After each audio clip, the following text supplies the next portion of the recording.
Assalamualaikum teman-teman, kembali lagi di channel aku Vizivia. Alhamdulillah kali ini aku masih bisa share lagi video kegiatan aku ya. Sebelumnya teman-teman semua apa kabar? Semoga teman-teman selalu dalam keadaan sehat ya. Dan bagi teman-teman yang sedang sakit, aku doakan semoga dapat segera diberikan kesehatan dan kesembuhan. Amin. Oke teman-teman, di video kali ini tuh aku mengawalinya di siang hari ya teman-teman. Jadi sekitar jam 12 siang. Ini tuh aku habis jemput anak pulang sekolah, terus pulangnya itu sekalian mampir untuk potong rambut. Karena ini tuh rambut anakku udah mulai panjang dan mau dirapihin ya teman-teman. Dan kebetulan juga untuk tempat potong rambutnya ini deket banget dari sekolahan anakku gitu. Jadi tinggal jalan beberapa langkah tuh udah sampai ya teman-teman. Nah, sedikit cerita ya teman-teman. Jadi, anakku tuh mulai berani untuk potong rambut di salon kayak gini belum lama ya teman-teman. Mungkin dari umurnya 4 tahun lebih gitu ya. Pokoknya dari mulai lebaran kemarin kayaknya dia tuh baru mulai berani untuk potong rambut di salon kayak gini teman-teman. Karena sebelumnya kalau potong rambut itu dia selalu nangis-nangis dan ketakutan banget ya. Makanya dari kecil itu selalu potong rambut sendiri, dipotongin sama ayahnya gitu teman-teman.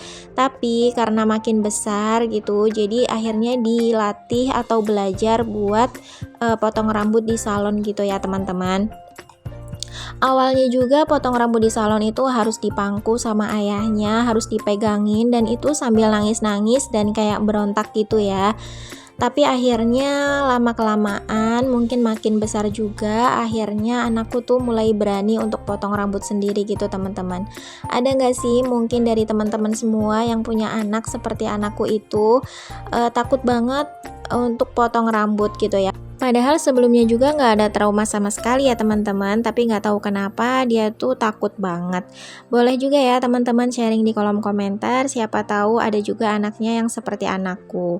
Dan ini setelah selesai potong rambut, itu di sebelah kan ada kios tukang bakso gitu ya teman-teman. Terus anakku minta dibelikan bakso katanya.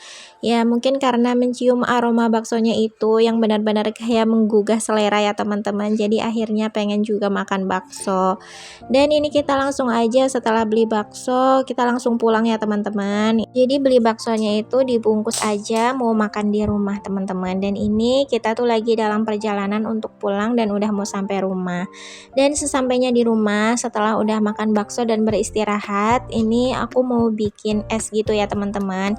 Jadi waktu kemarin itu kan aku bilang pengen banget bikin es lumut coklat gitu ya teman-teman. Dan ini aku mau bikin untuk jelinya dulu.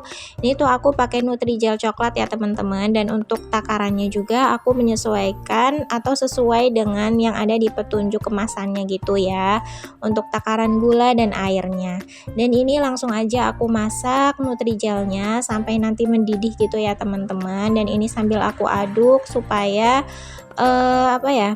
Nutrijel yang masih kasar-kasarnya itu bisa larut gitu ya teman-teman. Sebenarnya cuaca hari ini tuh nggak begitu panas ya teman-teman, malah menurut aku itu mendung. Tapi mendungnya itu mendung panas gitu loh teman-teman, bisa dibayangin gak sih? Pokoknya langitnya itu mendung, tapi hawanya itu panas gitu, kayak gerah terus gitu loh teman-teman.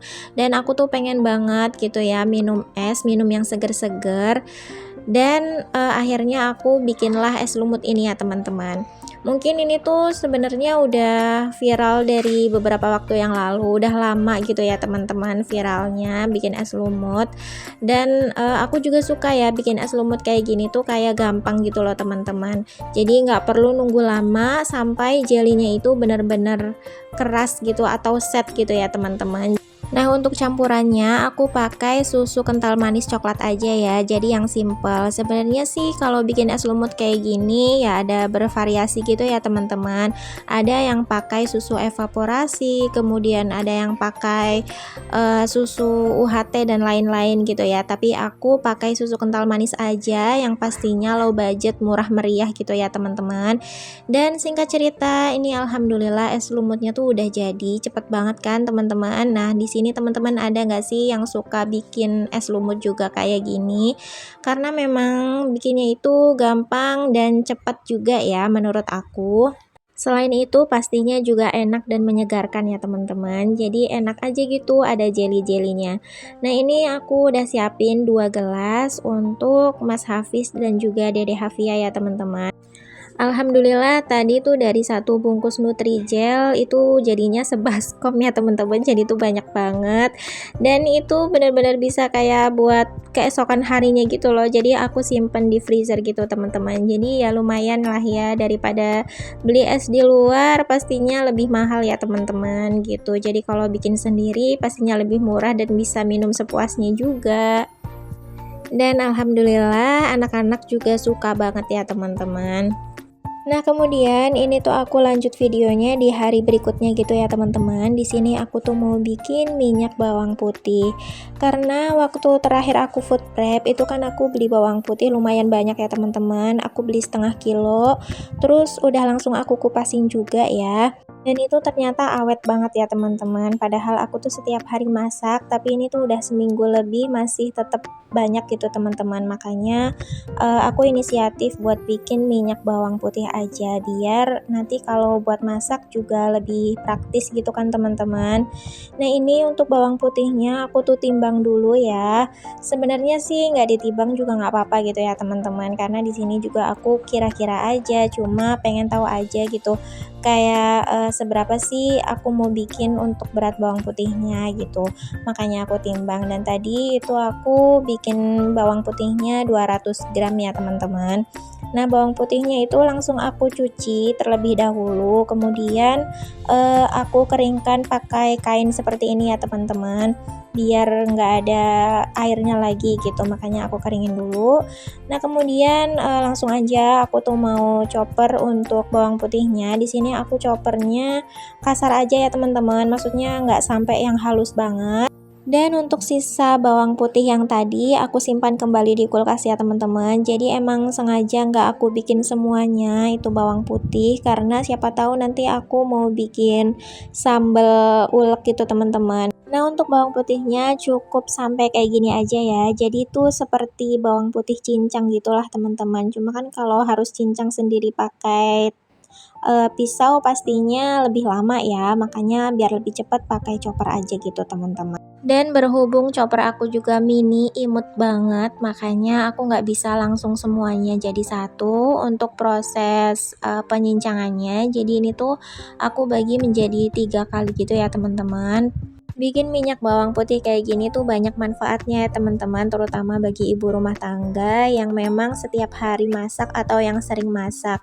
Karena mempermudah kita juga, masak tuh jadi lebih satset gitu loh teman-teman. Selain itu, penyimpanannya juga lama ya, maksudnya tuh bisa sampai berminggu-minggu ataupun berbulan-bulan, tergantung gimana cara kita menyimpannya ya teman-teman. Pastinya harus menyimpan di tempat yang benar-benar tertutup, dan kalau bisa tuh disimpan di kulkas ya teman-teman. Dan kalau misalnya kita mau menggunakan minyaknya, juga pastikan sendok untuk mengambil minyaknya tuh memang sendok yang bersih, bukan bekas dari ngambil apa gitu ya teman-teman. Dan kemudian kalau udah pakai minyaknya terus ditutup lagi tempat minyaknya itu dengan rapat gitu teman-teman, biar minyaknya itu awet. Nah ini singkat cerita minyak bawang putih aku udah jadi ya teman-teman.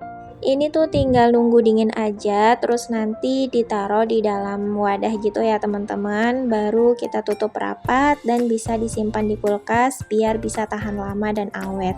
Yang bikin tahan lama itu si minyaknya itu ya teman-teman, jadi kalau bisa pakai minyaknya yang agak banyakan juga ya.